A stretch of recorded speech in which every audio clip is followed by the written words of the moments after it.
շատ չեն հիմա հետազոտությունները, այսինքն մենք չենք բախվում գիպերդիագնոստիկայի հետ։ Զբոսայգի խոռոչի օրգանների համար եւս ուլտրաձայնային հետազոտությունը համարվում է առաջին հետազոտման մեթոդը։ Բայց չեք բախվել այն խնդրի հետ, երբ որ կատեի փոխարեն նշանակվել է MRT, բայց բժիշկը պետք է ունենա իր ներքին էթիկան։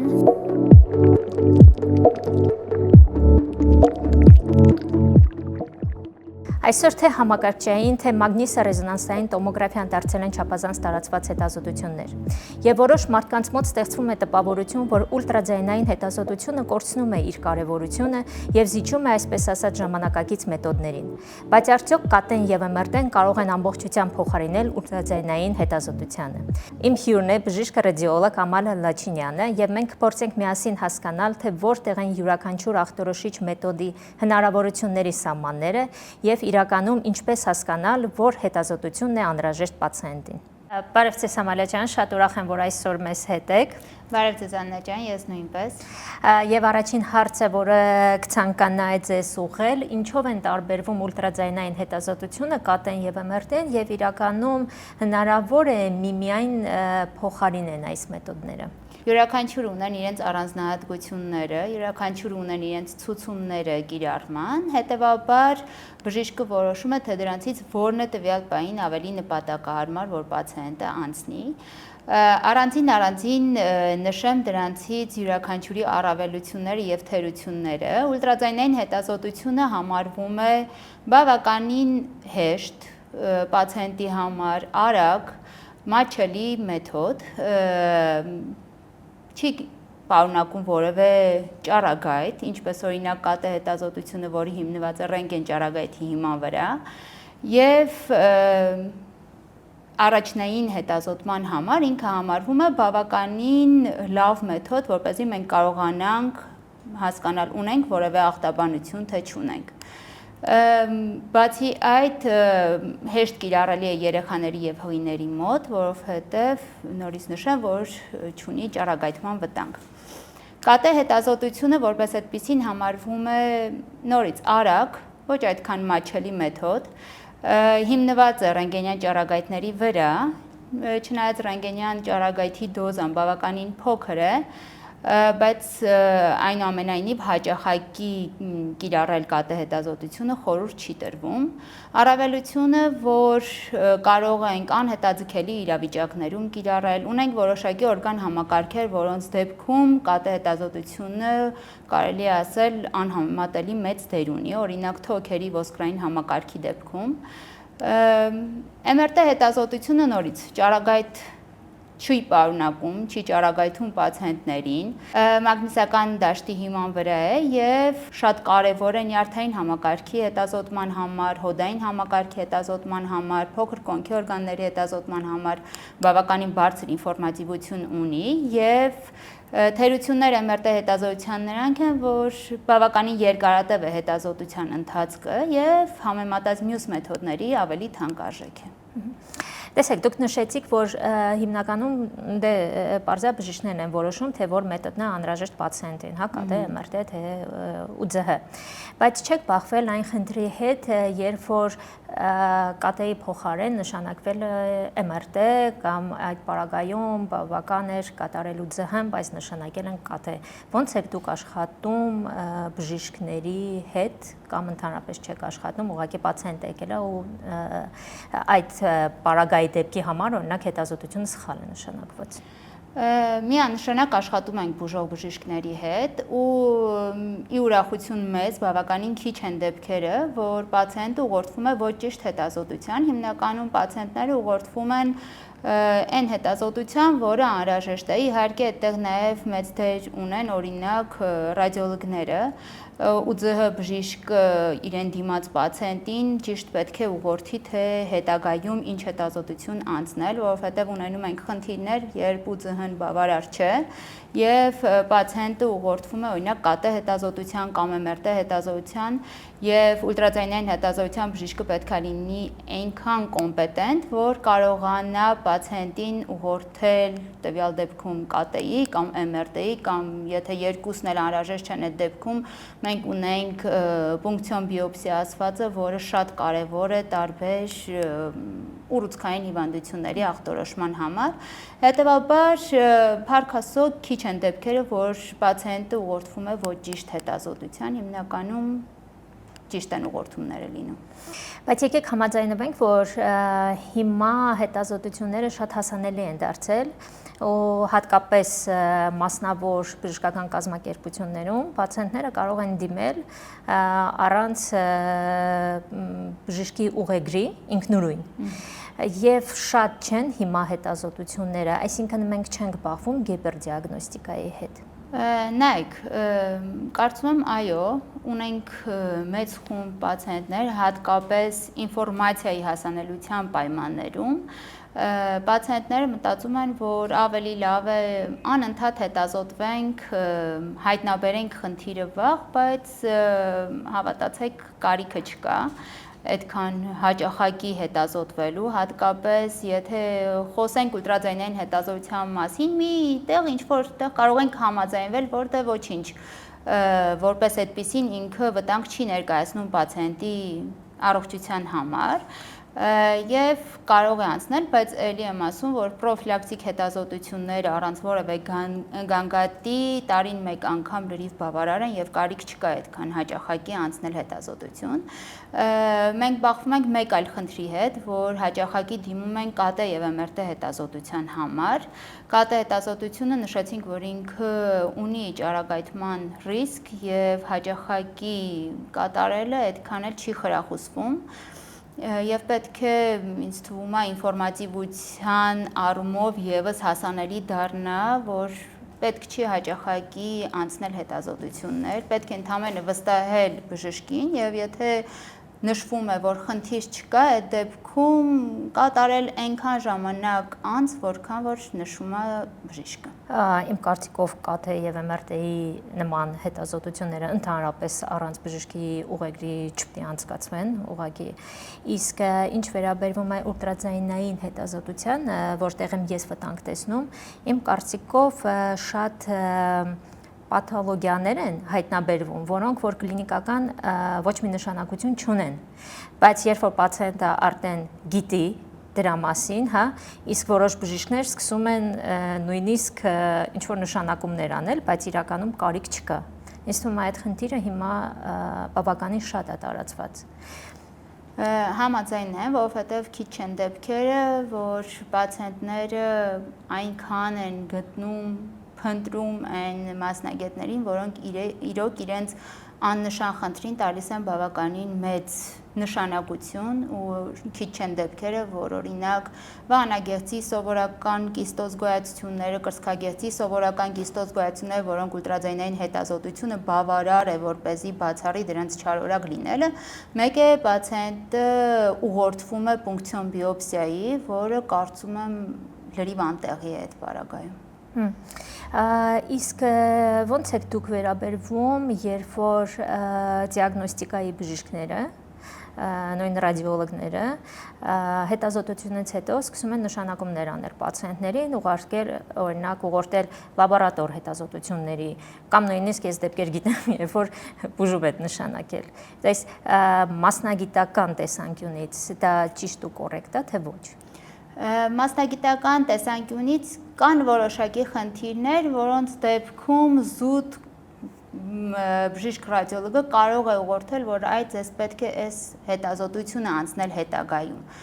Բայց ինչ վերաբերվում է բուժմանը, ես խիստ դեմ եմ եւ ռադիոլոգը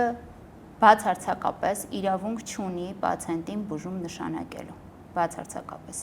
Իսկ հիմա կուզենայի ավելի մանրամասն քննարկենք տարբեր օրգանների եւ համակարգերի ախտորոշումը եւ սկսենք երևի ամենատարածված վահանաձև գեղձից, ինչ եք հիմնականում հայտնաբերում կատարելով վահանաձև գեղձի սոնոգրաֆիա։ Նախ նշեմ, որ վահանաձև գեղձի սոնոգրաֆիան համարվում է բավականին հասանելի եւ ինֆորմատիվ մեթոդ։ Կարծում եմ այս դեպքում եւս պրոֆիլակտիկ հաճախակի հետազոտությունները այդքան էլ տեղին չեն, որի հիմա մեր բնակչության շրջանում բավականին մեծ տարածում ա գտել եւ մարդիկ ուղղակի հնարավոր է 2 ամիսը 1, 3 ամիսը 1 անընդհատ գնան հետազոտության։ Դե իրականում ստեղ ուղղակի ուզում եմ իմ կողմից ավելացնել, որ ընդհանրապես կարիք չկա, որովհետև միակ բանը ինչից մենք վախենում ենք, դա գոյացություններն են չար որակ, որոնք որ վահանաձև կեղծի դեպքում հաճախ չեն հանդիպում, բայց եթե նույնիսկ հանդիպում են, խոսքը պապիլար ֆոլիկուլար քաղցկեղի մասին է, իրանք այդքան էլ չար որակ չեն, ինչքան որ մարդիկ պատկերացնում են, այսինքն ընդեղ 75+ տարիքից հետո ընդհանրապես կարելի է նույնիսկ չբուժել։ Դրա համար կարիք է ծև հաճախակի կատարել սոնոգրաֆիա վահանաձև կեղծի ընդհանրապես չկա։ Ես նույնպես նույն կարծիքին եմ։ Իսկ օրինակ դեպքեր գիտեմ, երբ որ վահանաձև կեղծի հանգույցների դեպքում կատարել են կատե։ Ձեր կարծիքն է ուզում իմանալ, հետո իմն էլ կասեմ։ Առաջնային կարծում եմ, որ սոնոգրաֆիկ հետազոտությունը լրիվ բավարար է։ Կատե հետազոտության կարիք կարծում եմ այս դեպքում պետքա որ չլինի, բայց նաև կա հակառակը, որ կատե հետազոտության ժամանակ ուղղակի, պարանոցի կատե կրծքավանդակի հետազոտության ժամանակ հայտնաբերվում են, այդ ընդհանուր կոմպլեքս հետազոտության ժամանակ, երբ որ վահանաձև կեղծն է մտնում այդ կտրվածքների մեջ,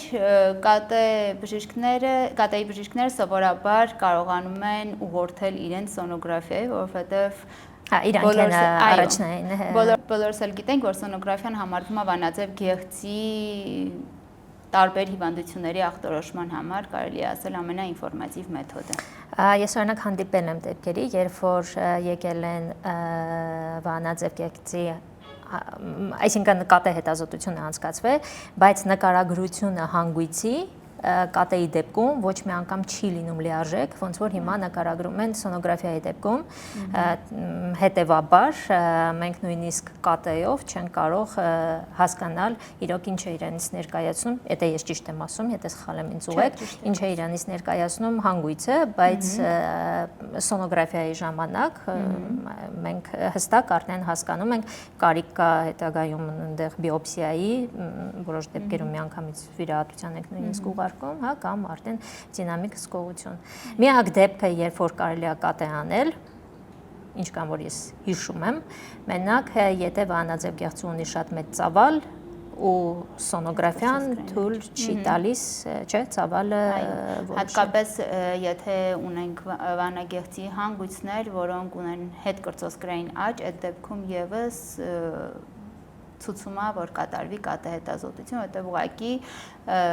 ուլտրաձայնային հետազոտության ապարատը այդ հնարավորությունները չունի այդ ծավալը ուսումնասիրելու համար։ Իսկ ինչ վերաբերվում է որովայնի խոռոչի ու ՁՀ-ին, ինչ ենք մենք գնահատում ու երբ արդեն ՈՒԶՀ-ն բավարար չի եւ անհրաժեշտ է կատարել կատե։ Նորից որովայնի խոռոչի օրգանների համար եւս ուլտրաձայնային հետազոտությունը համարվում է առաջին հետազոտման մեթոդը։ Կներեք, մեր հետևորդների համար կարող եք նշել, որ օրգաններն են մտնում որովայնի խոռոչի, ինչ ենք մենք նայում ՈՒԶՀ-ով։ Նայում ենք ենթաստամոքսային գեղձ, լյարդ, լեղապարկ, լեղուղիներ, երիկամներ, փայծաղ, միզապարկ, որովայնի խոռոչի անոթները, այս են հիմնական ծավալն է, որը հետազոտվում է որովայնի խոռոչի օրգաններ ՈՒԶՀ այդ սահմաններում։ Բավականին ինֆորմատիվ է ուլտրաձայնային հետազոտությունը այս դեպքում, մենք կարողանում ենք գնահատել ենթաստամոքսային գեղձի վիճակը, լյարդի վիճակը, լեղապարկում ունենք քարեր, չունենք պոլիպների վիճակը, լեղուղիների վիճակ ունենք, այնտեղ ինչ որ քար, որը խցանում է լեղուղին, թե չունենք։ Նույնը երիկամների պարագայում ունենք կանգային երևույթներ, ունենք միզաքարային հիվանդություն, թե չունենք։ Այսինքն այսօր ՈՒԶՀ-ն որովայնի խոռոչի ինքը կարող է լինել համ սկրինինգային մեթոդ, հա։ Ինձ թվում է դուք էլ շատ ժամանակ հայտնաբերում եք ինչ որ փոփոխություններ, որի մասին պացիենտը չի իմացել կամ գանգատներ չի ունեցել, ուղղակի կատարելով ՈՒԶՀ իմացել է, որ ինչ որ խնդիր ունի, չէ՞։ Այո, շատ են նման դեպքերը, օրինակ լեղապարկի պոլիպների դեպքում որևէ գանգատ չեն ունենում պացիենտները, բայց մենք խիստ ուշադիր ենք լինում պոլիպներին, որովհետև իրենք ունեն չարորակացման ռիսկ եւ այնտեղ որոշակի չափերի դեպքում մենք դեռ կարող ենք հսկել, դրանից մեծը ցուցում է խոլեցիստեկտոմիա, այսինքն լեղապարկի հեռացման։ Երիկամում քարերը, լեղապարկում քարերը որոշ դեպքերում նորից որևէ գանգատ չեն առաջացնում եւ հայտնաբերվում են պատահականորեն, այսինքն բազմաթիվ են իրավիճակները, երբ որ կա խնդիրը, բայց ինքը որևէ գանգատ չի առաջացնում, ընդհանրապես պետք է հետազոտվել։ Իսկ օրինակ կարծիք կա եւ դիմում են պացիենտները, երբ որ ենթադրում են, որ գաստրիտի ժամանակ կարելի է կատարել ՈՒԶՀ, արդյոք այս հետազոտությունը կարող է ինչ-որ փոփոխություններ ցույց տալ կապված ստամոքսի հետ։ Քանի որ գաստրիտը արտահայտվում է որովայնի շրջանում, որովայնի վերին հատվածում սուր ցավերով, պացիենտների մեծ մասը կարծում է, որ հավանաբար ուլտրաձայնային հետազոտություն կատարելով կստանան իրենց հարցի պատասխանը, ունեն գաստրիտ, թե չունեն, բայց ուլտրաձայնային հետազոտությունը այս պարագայում միայն բացառում է այլ օրգան համակարգերի խնդիրները, օրինակ ենթաստամոքսային գեղձը նույն տիպի ցավեր կարող է առաջացնել լեղապարկի, լեղաքարային հիվանդությունը եւ այլն, եւ ուլտրաձայնային հետազոտությունով ախտորոշել գաստրիտ անհնար է, մենք կարող ենք ուղղակի տեսնել ստամոքսի պատերի որոշակի փոփոխություն, որը պետք է հաստատվի գաստրոսկոպիկ հետազոտությամբ, որովհետև գաստրիտի ախտորոշման, ինչպես նաև ստամոքսի մյուս բոլոր հիվանդությունների դեպքում գաստրոսկոպիան համարվում է հիմնական ախտորոշիչ մեթոդը, որը բավականին բարձր ինֆորմատիվություն ունի, նույն պահին կարողանում են գաստրոսկոպիայի ընթացքում կատարել բիոպսիա, որը, եթե չարորակուռուցքի կասկած է եւ այլն, կամ հելիկոբակտերը, այո, նույն հելիկոբակտեր պիլորին, որը նույն պահին թեստը դրվում է եւ հաստատվում է հելիկոբակտերի արկայությունը կամ բացակայությունը, որն էլ, արդեն իսկ ավելի նեղ մասնագետներին ավելի օգնում ճիշտ բուժում իրականացնել։ Իսկ աղիների հետ կապված ինչ որ հասանելի, տեսանելի է ՈՒԶՀ-ն, թե արդեն այդ պարագայում պետք է քննարկել կոլոնոսկոպիան, նույն կատեն։ Նույնը աղիների դեպքում մենք կարող ենք տեսնել պատերի հաստացումը, որը կարող է լինել ինչպես բորբոքային բնույթի, այնպես էլ ուռուցքային բնույթի, դա եւս պետքա կոլոնոսկոպիայով կամ կատետազոտությամբ, կատետազոտությունը կատարվում է կոնտրաստավորումով, ներխորոչային կոնտրաստավորումով, որը հաստատում է, տվյալ հաստացումը ինքը ուռուցքային բնույթի է, բորբոքային բնույթի է, ուլտրաձայնային հետազոտությունով կարող են կասկածել աղիքային անանցանելիություն, որը էլի պետք է հետազոտվի, այլ մեթոդներ, օրինակ կատե հետազոտությամբ, որպեսզի պարզենք պատճառը, որոշ բորբոքային հիվանդություններ եւս հնարավոր է անուղղակի նշաններով մենք տեսնենք ուլտրաձայնային հետազոտությամբ, բայց այսպես թե այնպես աղիների համար վերջնական ախտորոշիչ մեթոդ համարվում է կոլոնոսկոպիան, կատե հետազոտությունը։ Կուզենայի նաև քննարկեինք կրծքագեղձի ախտորոշումը։ Հիմա շատ են դիմում անկախ տարիքից, ինքնուրույն հիմնականում կատարում են ՈՒԶՀ, ոչ թե մամոգրաֆիա։ Այդ մասով ինչ կասեիք։ Կա որոշակի տարիքային սահմանափակում,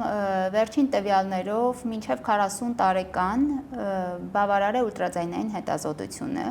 եւ եթե այդ ընթացքում հայտնաբերվում է ինչ-որ կասկածելի գոյացություն եւ այլն, դա նոր ուղղորդվում է մամոգրաֆիայի, հետագայում պունկցիոն բիոպսիայի եւ այլն, բայց եթե պացիենտը չունի որևէ գանգատ, ուղղակի պրոֆիլակտիկ հետազոտվում է, ուլտրաձայնային հետազոտությունը մինչև 40 տարեկանը համարվում է բավարար հետազոտման մեթոդ։ Մամոգրաֆիան ցուցված է 40 տարեկանից հետո տարին մեկ անգամ նորից գանգատների բացակայության դեպքում եւ եթե կինը որևէ կոշտություն, որևէ օջախ չի շոշափում կրծքագեղձում։ Իսկ MRT-ի մասով ինչ կասեիք։ MRT-ն հավելում է այս երկու հետազոտություններին, այսինքն եթե ուլտրաձայնային հետազոտությունը եւ մամոգրաֆիան իրար հետ համակցված չեն տալիս վերջնական ախտորոշումը եւ կարիք կա ախտորոշումը ավելի հստակեցնելու, ապա պացիենտը ուղղորդվում է MRT հետազոտության։ Բայց նաև կան որոշ դեպքեր, երբ որ կա շատ բարձր ռիսկ կրծքագեղձի քաղցկեղի, այսինքն լավ արտահայտված ընտանեկան անամնեզ, կամ ունենք մենք որոշակի գենային մուտացիաներ, այդ BRCA1, 2, որոնք եւս կարող են համարվել ցուցում, որ պացիենտը այս երկու հետազոտությունից հետո նաև MRT հետազոտություն անցնի։ Նույնը, երբ որ արդեն իսկ կա ախտորոշված քաղցկեղ եւ պետք է որոշել լիմֆատիկ հանգույցների ներառվածությունը տվյալ պրոցեսի մեջ, թե որքան են ախտահարումները, վիրահատության ժամանակ բավականին դա կարեւոր է, որպեսզի բոլոր ախտահարված լիմֆատիկ հանգույցները միանգամից հեռացվեն։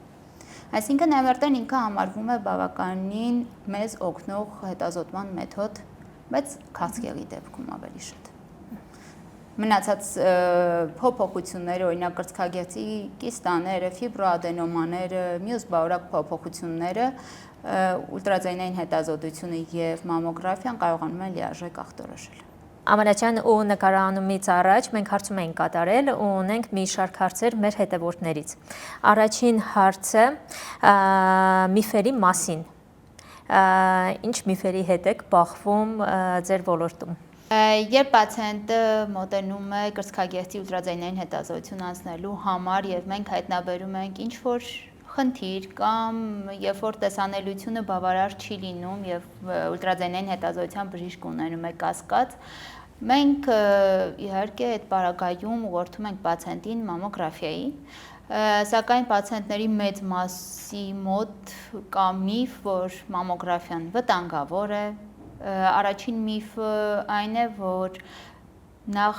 բավականին ցավոտ է մամոգրաֆիան, ինչը այդքան էլ չի համապատասխանում իրականությանը։ Իհարկե կա որոշակի դիսկոմֆորտ, որը բավականին կարճատև է, բայց որպես այդպիսին ինքը երկարատև ցավոտ process իրենից չի ներկայացնում։ Երկրորդ միֆը, որ մամոգրաֆիայի հետևանքով հնարավոր է կրծքագեղձի քաղցկեղի առաջացումը, որը եւս չի համապատասխանում իրականությանը։ Կրծքագեղձը իհարկե որոշակի սեղմվում է, որպեսզի ստացվի ամբողջական պատկեր մամոգրաֆիայի ժամանակ, բայց դա այն աստիճանի տրավմա չի համարվում, որ հանգեցնի կրծքագեղձի վնասման, առավել եւս քաղցկեղի առաջացման։ Իմիջիալից նույն հարցը առաջանում է, երբ որ մենք պացիենտներին ուղղորդում ենք վահանաձև գեղձի հանգույցների բիոպսիայի։ Չգիտեմ ինչի մտածում եմ, որ կարող է հանգեցնի չարվորակ ուռուցքի զարգացմանը։ Այո, ոչ միայն վահանագեղձի հանգույցների դեպքում, այլ նաև մենք շատ դեպքեր ունենք, երբ որ լյարդում հայտնաբերում ենք անհասկանալի գոյացություն, որի վերջնական ախտորոշումը կարող է տալ միայն հյուսվածաբանական հետազոտությունը։ Այդ դեպքում եւս պացիենտները խուսափում են, կարծելով, որ դա կնպաստի ժողովրդական լեզվով ասված ուռուցքի տարածմանը, որը էլի չի համապատասխանում իրականությանը։ Իսկ չեք կարծում, որ շատ պացիենտներ խուսափում են գնալ հետազոտությունների, որովհետև վախենում են իմանալ իրենց դիագնոզը լսեն։ Շփվելով, այսինքն կներեք,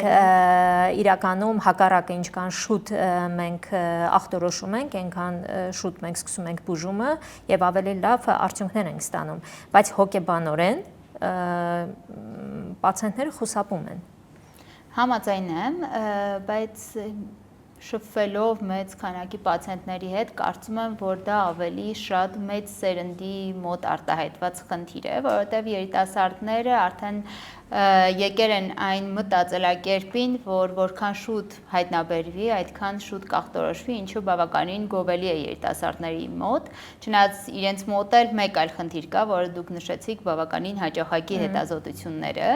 ավելի մեծահասակ բնակչության շրջանում իհարկե դա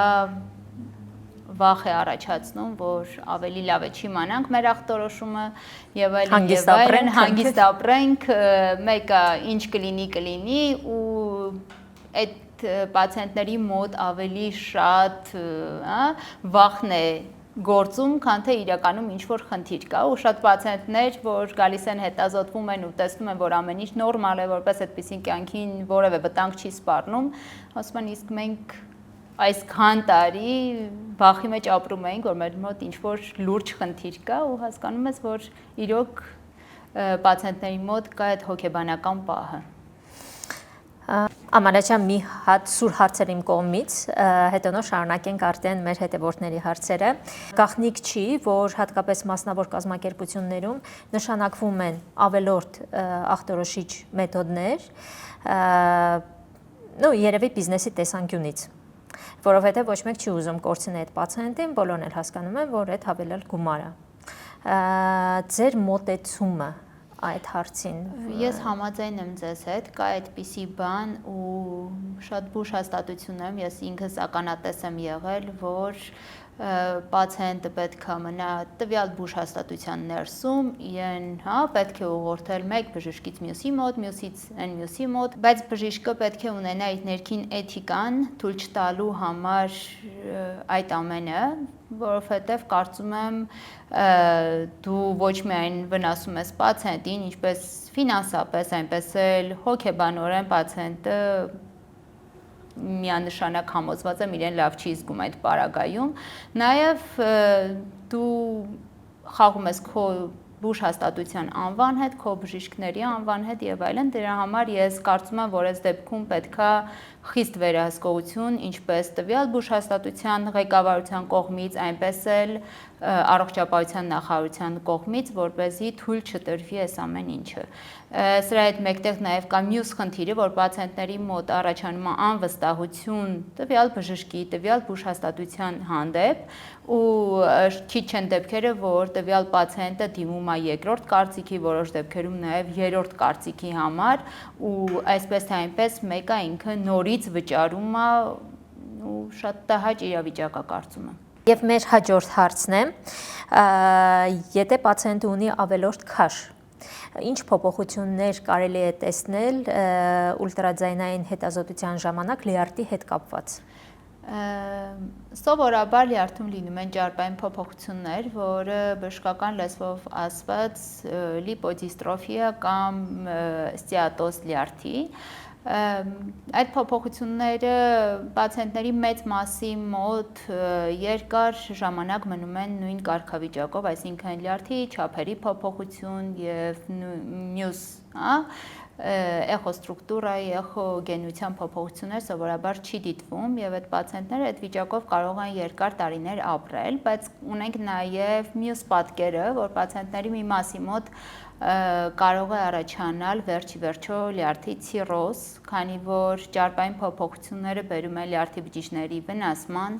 դրա հետևանքով բորբոքման առաջացման, բորբոքումը իր հերթին հանգեցնում է, քրոնիկական բորբոքումը հանգեցնում է ֆիբրոզի առաջացման եւ դա էլ հանգեցնում է ցիրոզի, այսինքն ցիրոզը ինքը արտահայտվում է լյարդի հյուսվածքի ֆիբրոզ փոփոխություններով։ Ուլտրաձայնային հետազոտությունը որպես այդպիսին հստակ չի կարող տալ լյարդի ճարպային փոփոխությունների աստիճան,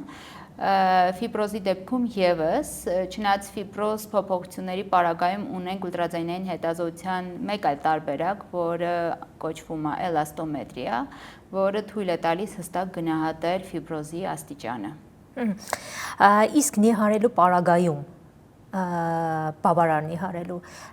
դրական դինամիկա դուք նկատում եք, թե չէ։ Նկատվում է, այսինքն այդ լիպոդիստրոֆիան ինքը կարող է որոշակիորեն ինքը դարձելի վիճակ է եւ ուլտրաձայնային հետազոտությունով մենք տեսնում ենք լյարդի չափերի փոփոխություն, այնտեղ անոթային պատկերի փոփոխություն,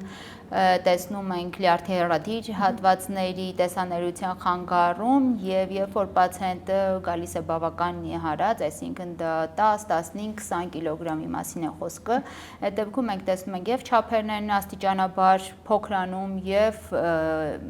ուլտրաձայնային նկարը փոխվում է դեպի լավի, միանշանակ լինում է փոփոխություն։ Կարիք կա վահանաձև գեղձի հանգույցների դեպքում չարվորակ գոյացությունները բացառելու համար կատարել էլաստոգրաֆիա։ Որպես այդպիսին բացառելու համար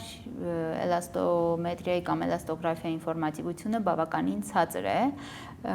ավելի ինֆորմատիվ է այդ դեպքում միանգամից կատարել պունկցիոն բիոպսիա, որը հստակ հյուսվածաբանական պատկերը կտա, թե ունենք բարորակ, չարորակ գոյացություն, չարորակ գոյացության որ տիպն է եւ այլն։ Քանի որ ուլտրաձայնային հետազոտությամբ մենք կարողանում ենք ամբողջությամբ տեսնել հանգույցը, նկարագրել իր բոլոր հատկանիշները, այնտեղ եզրագծերը ինչպիսին են, ստրուկտուրան ինչպիսին է, ունենք միկրոկալցինատներ, չունենք միկրոկալցինատներ, այսինքն մենք ուլտրաձայնային հետազոտությամբ, 2D ուլտրաձայնային հետազոտությամբ կարողանում ենք ամբողջությամբ տալ իր բոլոր չափորոշիչները եւ կարիքի դեպքում միանգամից ուղղորդում ենք պունկցիոն բիոպսիայի, հետևաբար էլաստոմետրիան, էլաստոգրաֆիան որպես այդպիսին հստակ ախտորոշիչ մեթոդ, որ դրանից հետո այլևս պետք չլինի պունկցիոն բիոպսիա կատարել, կարծում եմ այդքան էլ ճիշտ չի։